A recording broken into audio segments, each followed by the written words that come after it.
The day my father died, something inside Victoria changed. The mask of the caring stepmother fell away, revealing the person she'd always been beneath the surface. I'm Alexandra Chen, Alex to my friends, and I watched my father battle cancer for 18 months before he finally slipped away. In those final weeks, he'd grown increasingly anxious, not about death, but about what would happen after. Alex, he whispered during one of his last lucid moments, pressing a sealed envelope into my hands. Keep this safe. Don't open it until after everything. Promise me. I promised, tucking the envelope into my jacket pocket as Victoria swept into the room, all designer clothes and forced concern. She'd married my father 3 years ago, when I was 22, and had spent those years carefully orchestrating her role as the devoted wife. Now, standing in our family home the day after his funeral, that facade was gone. I want you out by tomorrow, she said, examining her manicured nails as if discussing the weather. Your father's will left everything to me, and I don't need you hanging around like some charity case. I stood in my childhood bedroom, surrounded by memories. This was my mother's house before she died. Dad would never. Your father did exactly that, she cut in, producing a document from her Hermes bag. Single beneficiary. Me. Everything from the house to his company shares. So pack your things, Alexandra. Your free ride is over. The will looked legitimate, but something felt off.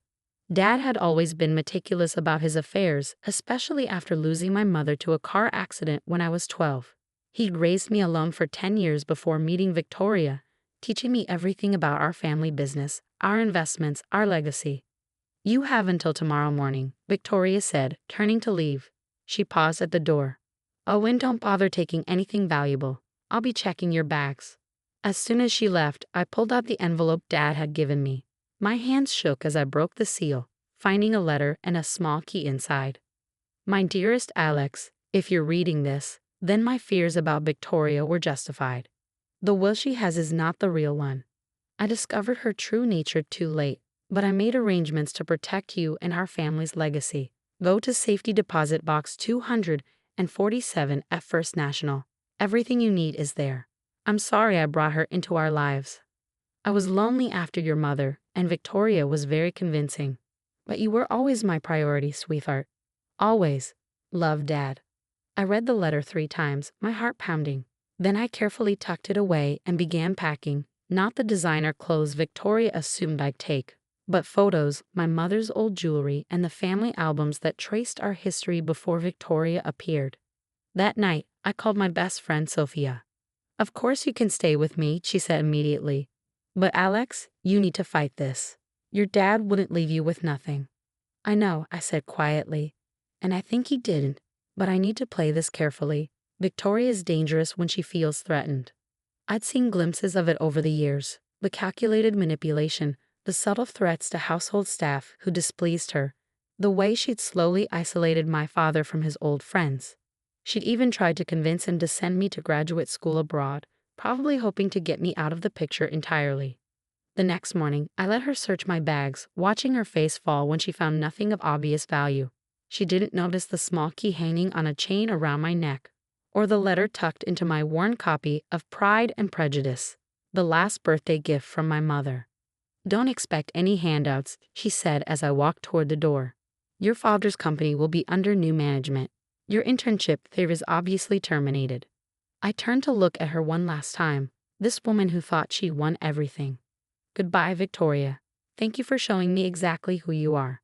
Her eyes narrowed at my calm tone, probably expecting tears or begging. But I'd learned from my father that the best moves in business and life were made with a clear head and careful planning. The bank wouldn't open for another hour, so I drove to my father's favorite coffee shop, ordering his usual dark roast out of habit. The barista, Maria, gave me a sympathetic smile. We miss seeing your dad, she said softly. He always said this place reminded him of your mom. They had their first date here, right?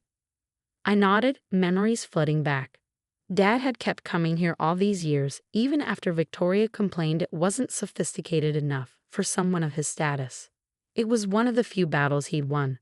As I sat waiting for the bank to open, I thought about the last 3 years. Victoria's whirlwind courtship of my father, the lavish wedding, her gradual takeover of our lives. She'd played her role perfectly. Right up until Dad took his last breath. But my father hadn't been a fool. Despite his loneliness after Mom died, despite wanting to believe in love again, he clearly seen through Victoria at the end. And he prepared for this moment. At exactly 9 a.m., I walked into First National Bank, the key feeling heavy around my neck. Whatever was in that safety deposit box would either confirm my hopes or destroy them completely. I just didn't realize then how much it would change everything, not just for me, but for Victoria and everyone else who'd underestimated my father's foresight and my determination to protect his legacy. The bank manager, Mr. Peterson, had known my father for decades. His face softened when he saw me. "Miss Chen, I'm so sorry for your loss. Your father was a good man." "Thank you," I said, pulling out the key. "I need to access box 247. He nodded, leading me to the vault. "Of course. Your father was very specific about this box. Only you can access it. Even as his widow, Mrs. Chen has no rights to it." I smiled slightly, imagining Victoria's fury if she knew. The safety deposit box contained a thick envelope and a USB drive. My hands trembled as I opened the envelope, revealing document after document that would turn Victoria's perfect plan upside down. But I forced myself to stay calm, to think strategically like Dad had taught me. Victoria thought she had all the time in the world to enjoy her victory. She had no idea what was coming. The contents of the safety deposit box changed everything. Inside the envelope, I found the real will properly notarized and filed with Dad's longtime attorney. Bank statements showing Victoria's systematic theft from company accounts. Private investigator reports detailing her history of marrying wealthy men who conveniently died. A USB drive containing security footage from Dad's home office. And most importantly, proof that she'd been slowly poisoning him. My hands shook as I read through everything. Dad hadn't just died of cancer. Victoria had accelerated his decline, careful to use substances that mimicked his symptoms. The private investigator had uncovered similar patterns with her 2 previous husbands. I copied everything, storing duplicates in multiple secure locations. Then I called Thomas Wright, Dad's attorney and oldest friend. "I've been waiting for your call," he said when we met at his office. "Your father came to me 6 months ago when he first suspected something was wrong. We've been building the case ever since. Why didn't he tell me sooner?" Thomas sighed. "He wanted to protect you. Victoria had already made veiled threats about your safety. He needed to make sure everything was ironclad before she could retaliate." The real will painted a very different picture from Victoria's version. The house, the company, most of the assets, all went to me. Victoria received only what was specified in their prenuptial agreement, a modest monthly allowance and a small condo Dad had purchased before their marriage. "She's going to fight this," I said. "Let her," Thomas smiled grimly. "Your father made sure we have everything we need. But Alex, there's something else you should know." He pulled out another file. "Your father suspected Victoria might try something drastic when the will was revealed. He set up surveillance in the house. Everything's being recorded. And there's a team watching her every move." I thought about Victoria in my childhood home, probably already planning to sell off family heirlooms and restructure the company. She had no idea she was being watched, documented, trapped by her own actions. "How do you want to handle this?" Thomas asked. I considered my options. We could move legally right away. But Victoria was cunning. She might destroy evidence or worse if she felt cornered. Let her think she's won, I decided. Give her enough rope to hang herself. Over the next few weeks, I watched from afar as Victoria began dismantling my father's legacy. She fired longtime employees, brought in her own people, and started selling off company assets. Each move was documented, each illegal transaction recorded. I stayed with Sophia, working part-time at a local bookstore while secretly meeting with Thomas and the investigation team. Victoria's past began unraveling. Her previous marriages, mysterious deaths, disappeared fortunes. Then came the moment that sealed her fate. Security cameras caught her in Dad's office, speaking on the phone with someone about the special supplements she'd been adding to his food and medication. It worked perfectly, she gloated. Just like with Harold and Stephen. Those cancer symptoms, so convenient for masking other things. And his precious daughter never suspected a thing. I watched the footage with cold fury. Thomas placed a gentle hand on my shoulder. "We have enough," he said. "It's time." The next morning, Victoria swept into the company offices, ready for another day of playing CEO. Instead, she found federal agents, forensic accountants, and me sitting calmly in what had once been my father's chair. "Hello, Victoria," I said quietly. "We need to talk about what really happened to my father." The color drained from her face as Thomas began laying out documents, bank records, medical reports, surveillance footage, the real will. "This is ridiculous," she sputtered. "You can't prove anything." "Actually," said a federal agent, stepping forward, "we can prove quite a lot, including what happened to your previous husbands." Victoria's carefully constructed world began crumbling. But as they led her away in handcuffs, she turned to me with pure hatred. "You're just like your father," she spat. "Always thinking you're so clever." I smiled, thinking of Dad's meticulous planning. "Thank you," I said. "That's the nicest thing you've ever said to me." As she disappeared into the back of a federal vehicle, I sat in my father's office, my office now, and finally allowed myself to grieve. Not just for Dad, but for the time he'd lost to Victoria's deception.